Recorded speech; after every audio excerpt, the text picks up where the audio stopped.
Hey, what's up, guys? Welcome back. We are back again with the WPL Season 8.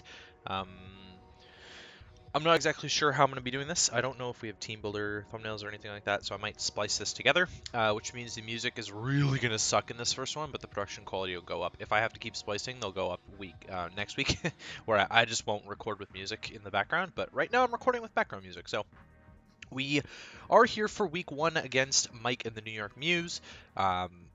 If you haven't seen the team builder and it's a separate video, then you should check that out. Otherwise, skip to the beginning and watch the team builder, because I obviously know what I'm talking about. And I built a very specific team to take on this squad here. So, Mike's team would normally have Heatran, Z-User, Finny, Snorlax, Mienshao, Super Z-User, and Kofagrigus, Barbaracle, Mega Alakazam, Scizor, Gliscor, Rotom-Mow, and Z-User Kyurem. I was not thinking that the Finny or the Mienshao were going to come, or the Barbaracle. Barbaracle didn't show up. I'm very happy to not see the Heatran. I'm very happy to not see the Heatran. Very happy to not see the Snorlax. Very disappointed to see the Gliscor. Gliscor is a big problem. Besides that, you know, he doesn't have the Bullet Punch on the Scizor to revenge kill my Mimikyu, so it looks amazing to me. You know, his team looks very weak to Primarina. In prep, I thought it was weak to Primarina as well, but there are 0 fairy resists on that team, so Specs Moonblast just claims a kill each time with Heatran and Scizor gone. Specs Moonblast absolutely destroys his team, and so I will click it gracefully if I get a chance, for free at the very least. Yeah, so team preview. I'm expecting like Scarf Mienshao or Scarf Rotom. You know, standard Mega Alakazam, probably. Calm Mindset would be really obnoxious, but it could come. Ugh.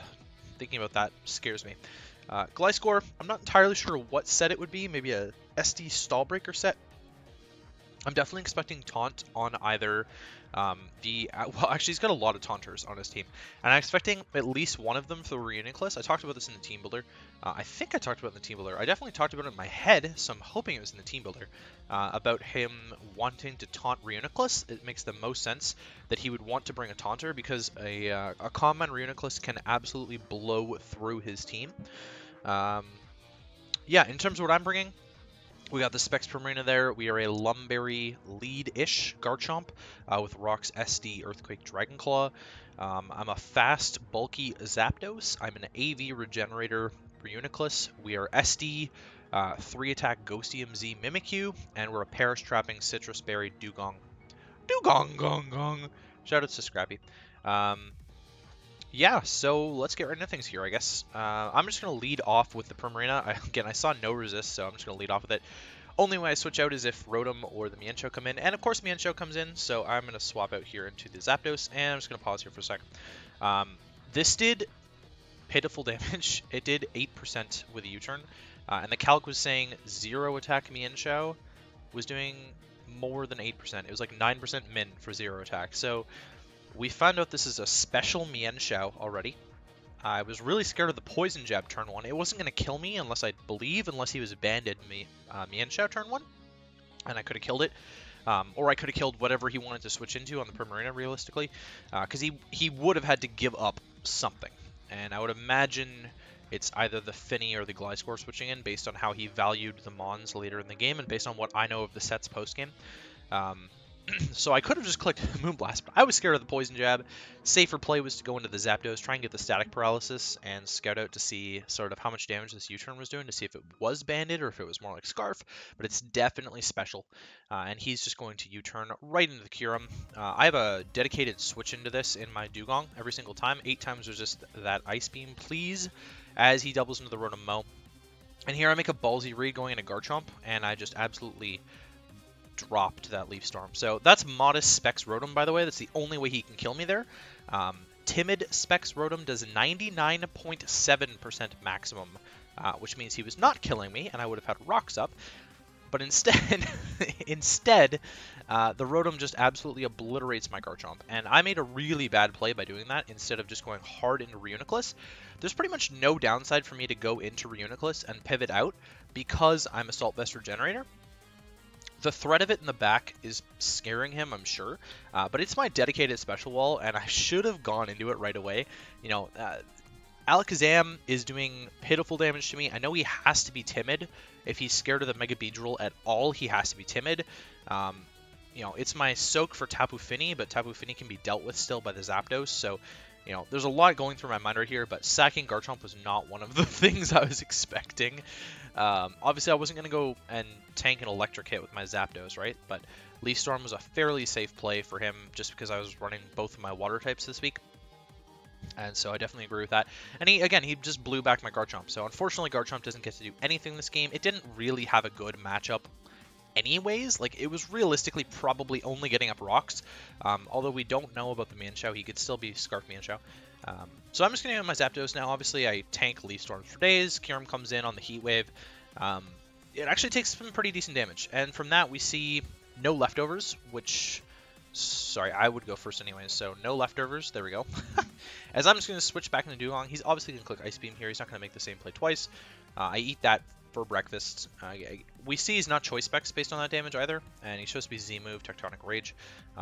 He told me after the match there was no downside to him clicking at that turn. It's true. There was no downside to clicking at that turn. I thought the Rotom-Mow would come in.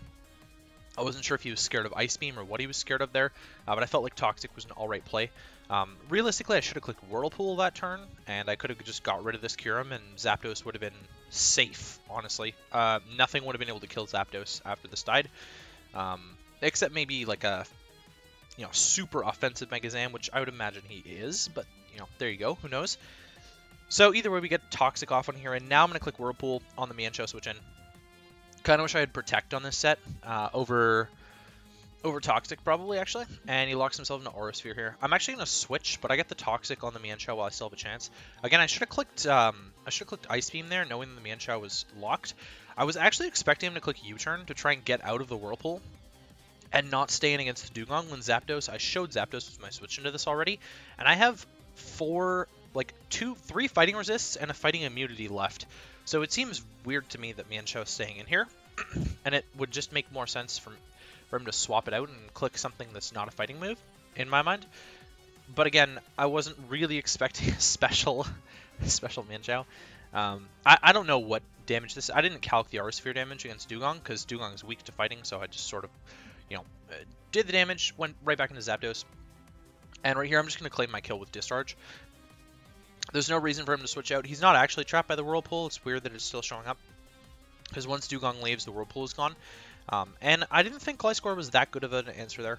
Here I'm just going to Heat Wave the Rotom. I know he's modest spec, so I know I outspeed.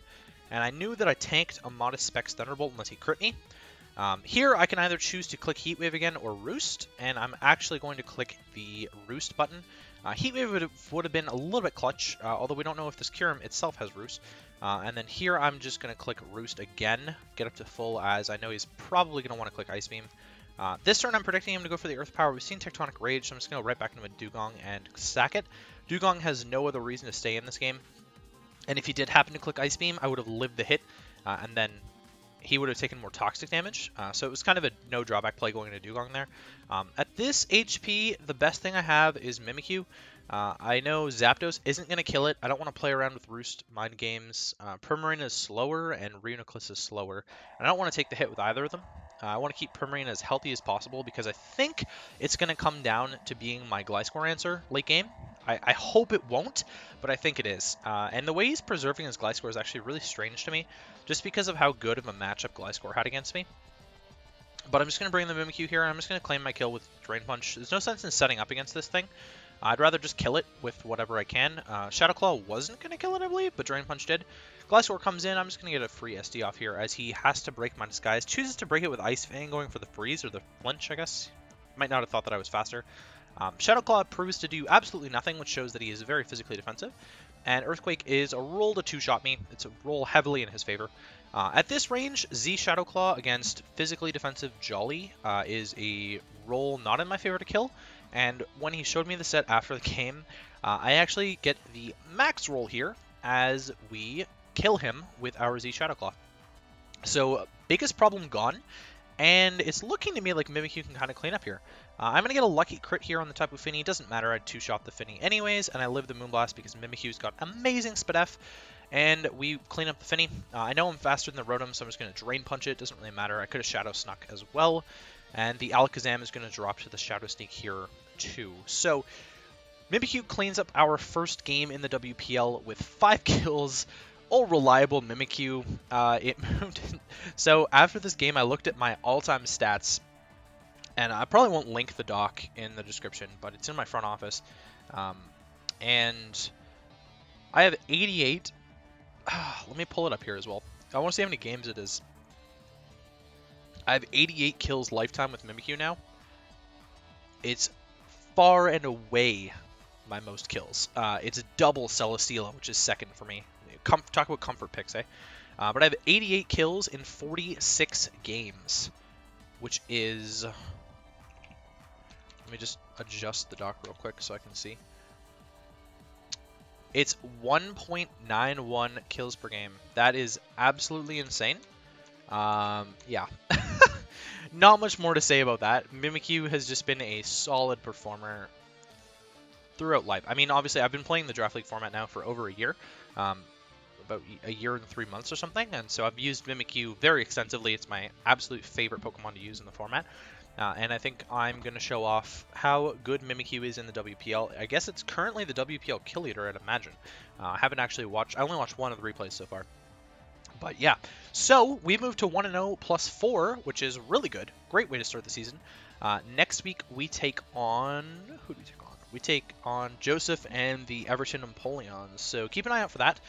Should be a pretty fun game, or maybe not fun. It looks like his team's really fat on paper, and I don't really want to deal with that necessarily, but I think we definitely have a way to beat him. Just off the top of my head, I can see a couple ways that should be relatively safe to take his team on. Yeah, so that's going to be it for me, guys. Hopefully you guys enjoyed, and I will catch you for more WPL content.